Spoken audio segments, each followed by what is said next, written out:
Hello everybody, welcome back to This Week in Esports and Gaming, the show where we talk about the latest and greatest in business happenings for gaming, esports, and creator news. I'm your host, 𝗠𝗿. We're here for the first week of February 2024, and let's dive right into it. Our first top 3 story, Johanna Faries has been promoted to the president of Blizzard Entertainment. She will begin on February 5th following 𝗠𝗿𝗶's departure last week, and Johanna previously served as the commissioner of the Call of Duty Esports League and the general manager of Call of Duty at Activision Blizzard. Before joining gaming, she spent over 11 years at the NFL in a variety of executive roles, most notably the VP of Club Business Development and the VP of Marketing Strategy and Fan Development. She mentioned in her email to all Blizzard employees that she's committed to doing everything she can to help Blizzard thrive and with care and consideration for Blizzard and for its games. She also recognized that Activision, Blizzard, and King are decidedly different companies with distinct games, cultures, and communities, and that all her past Call of Duty experience will not be the same as the current Blizzard dynamics and communities. She also has a degree from Harvard, so her background is pretty well stacked here, and we'll be interested to see how she is received by the staff of Blizzard and what will become of Blizzard in the future with Johanna at the helm. TWIEG Esports have partnered with Kick, 𝗠𝗿, Secret Lab, and BenQ. The Singapore-based esports org announced 4 partnerships this week, which is quite a high amount usually to announce in such close timing. We don't usually see a lot of this from esports orgs, all the partnership announcements in 1 week. So let's cover each of them a little bit here. The TWIEG and Kick partnership focuses on Kick becoming the official streaming partner of TWIEG, with Kick's branding being featured on TWIEG's jersey and social media, though financial terms and the length of the deal were not disclosed here. The TWIEG and 𝗠𝗿 partnership focuses on Counter-Strike, with said partnership playing a pivotal role in expanding 𝗠𝗿's presence in Asian markets. For reference, 𝗠𝗿 is a esports player trading platform that actually allows users to buy and trade players, kind of like the stock market, but for real CS esports teams. The TWIEG and Secret Lab partnership will see TWIEG's teams and training rooms be fitted with Titan Evo line of gaming chairs, along with Secret Lab branding also being featured on jerseys and social media. And finally, the TWIEG and 𝗖𝗶 partnership will see 𝗖𝗶 provide the players on the org with its gaming monitors, as well as work on exclusive content that highlights the org's iconic moments and that gives audiences a behind the scenes look at what's actually going to happen or what it's like to compete. Overall, it's cool to see so many partnerships happening for TWIEG in such a short time span, and while esports is going through a rough time, it still shows that there's some hope for some endemic partnerships in the industry. For our final top 3 story, 5 mobile esports trends. Firstly, I have to give credit to 𝗠𝗿𝗶 of Esports Insider for doing the hard work here. So let's take a look at some of the trends according to 𝗠𝗿𝗶. Firstly, it's MLBB and Honor of Kings competing for mobile dominance, given MLBB was the most viewed esports title in 2023 with over 500 million hours watched. This is a huge battle for Honor of Kings. That being said, Tencent has already announced its $15 million that's going to invest into the global esports space for that title. However, some orgs have actually allegedly signed an exclusivity contract with Moonton for MLBB's franchise league. So we'll see if this is still applicable now and if teams can maybe even join Honor of Kings, given that it's wanting to expand globally. Secondly is the Esports World Cup as a major esports event for mobile. It's replacing Gamers 8 and covering PC, console, and mobile, so it will still be huge. And with the Saudi backing behind it, there's lots of money to be won. PUBG has already confirmed an unnamed mid-season invitational taking place in Saudi Arabia for the PUBG mobile esports scene, with potentially other mobile esports already having tournaments in Saudi Arabia as well. Third is the partner leagues for PUBG mobile esports.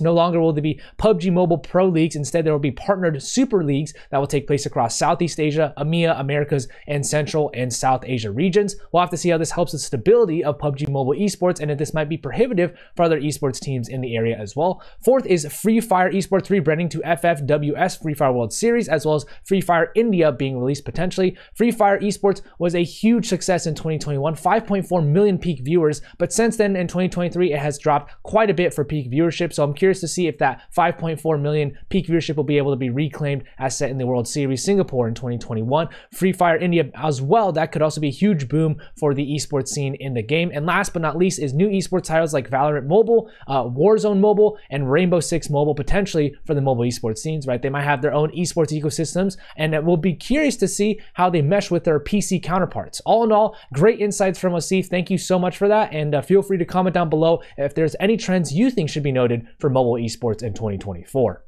As far as partnerships go, One Esports partners with Phoenix. One Esports will create and distribute content such as in-depth game guides, comprehensive reviews, and more across 5 languages, which are English, Bahasa, Indonesia, Tagalog, Thai, and Vietnamese, to a variety of regions, and the content will be available on all of One Esports platforms and social media channels, which will ultimately give fans and community members an opportunity to interact and give feedback on the content as well. PGL partners with 1xBet. 1xBet will be the official betting partner for the PGL Major Copenhagen, which will take place from March 17th through the 31st in Denmark. This will mark the first CS2 major since CSGO last year, so it's a new opportunity for an esports sponsorship as well. Epic.land have partnered with the skin trading platform Tradeit.gg. Tradeit.gg will support Epic 41's CS2 tournament taking place later in February by boosting the prize pool to between £3,000 and £6,000. The final prize also will be determined by the number of teams that participate in this tournament. BrightUp Agency partnered with Shikenso Analytics. BrightUp will use Shikenso's data insights to improve its consultation process with brands and rights holders, which will allow the agency to more seamlessly help its clients. Lexus partners with Electronic Arts. Lexus will be the official presenting partner of the Ultimate Bowl, which is the largest Madden esports event of the year. This means Lexus will be featured during all broadcasts of the Ultimate Madden Bowl, which will take place during the Super Bowl actually. Grid Esports partners with Data.bet. This is an extension of the ongoing already partnership with Data.bet, continuing to use Grid's platform to deliver real-time data feeds for CS2, Dota 2, League of Legends, and more, and this will allow Data.bet to offer greater esports betting offerings for its range of B2B and B2C partners. Riot Games partners with Schwann's company. The Pagoda Snacks brand will become the official egg roll of the LCS, with the deal running until 2026. They will also work to offer fans special activations, product drops, and giveaways throughout the season. Sentinels partner with BenQ. Zowie will work with Sentinels to introduce innovative products designed to elevate gaming performance, with monitors likely being at the center of this partnership. As far as finance and M&A goes, Mountaintop Studios have raised $30 million. The round included investments from Shroud, Tarek, It's Timmy, Co, Carnage, Sacred, Zed, and Paul George, among other firms like Anthos Capital, RX3 Growth Partners, Andreessen Horowitz, Abstract Ventures, V Games, Box Group, and Spark Capital. The group is looking to make a tactical FPS game, so it makes sense that they're tapping into known faces in the competitive FPS scene for influence and promotion and investment. Eggspace Entertainment have raised a $4.25 million seed round. Transcend Fund led the round, with the Venture Reality Fund also participating, and they'll use these funds to release its title Eggscape, which is a mixed reality game. Loric Games have raised $4 million. The round was led by 1AM Gaming along with Hero Capital, and the funds will be used to fund the company's ongoing game development. Jeff Hickman was also appointed the new Chief Production Officer, where he'll work with the dev teams to push forward its first game. Order of Meta raised $3.3 million. The round will be used to finish the development and launch its mobile cross-platform game called Cargo Hunters, which is a PvPvE extraction shooter. The round was led by Gem Capital and saw Korea investment partners, Plate Ventures, and the Games Fund also participate. Quailly invested 1.5 million euros into 8sec. As a result, Quailly's CFO Matthew Farrow and its VP of Mobile Publishing John Wright will also be joining 8sec's board, and 8sec will remain independent and continue operating from its two studios, with its specialty being hybrid casual mobile titles. As far as workforce changes go, Harry Miller has been appointed the CEO of Devolver Digital. Harry's actually one of the founders of Devolver Digital and was the executive chairman until his appointment to CEO now, given the current CEO Douglas Morin is stepping down. He was also involved with Good Shepherd as a founding partner, and he holds a master's in management from the Thunderbird School of Global Management. Hester Woodliff has been appointed chair of Video Games Europe. Hester has a lot of experience in gaming and entertainment. She is currently the VP of Publishing for Warner Brothers Games EMEA, where she's been at the company for nearly 21 years now. She will work with the Brussels team to optimize its engagement with policymakers and highlight positive aspects of the industry, and she holds a bachelor's in international management from the University of Bath. Stephen Wicks joins Testronic as the SVP of Sales for Americas. Stephen was the executive director for nearly 3 years with Universally Speaking, and before that had a lot of experience in gaming with Keyword Studios for 12 years as the VP of Business Development. He also spent time at Activision Blizzard as an executive producer for 6 years from 2002 to 2007. He holds a bachelor's in History and Democracy from Arizona State University. Craig Hillen has been promoted to the Senior Director of Global Operations for Portfolio and Franchise at Electronic Arts. He's been with EA for nearly 20 years at this point, and he was most recently the Senior Director for Product Lifecycle Management and was also the Senior Director for Digital Operations and Reporting before that. He holds a business degree from Arizona State University.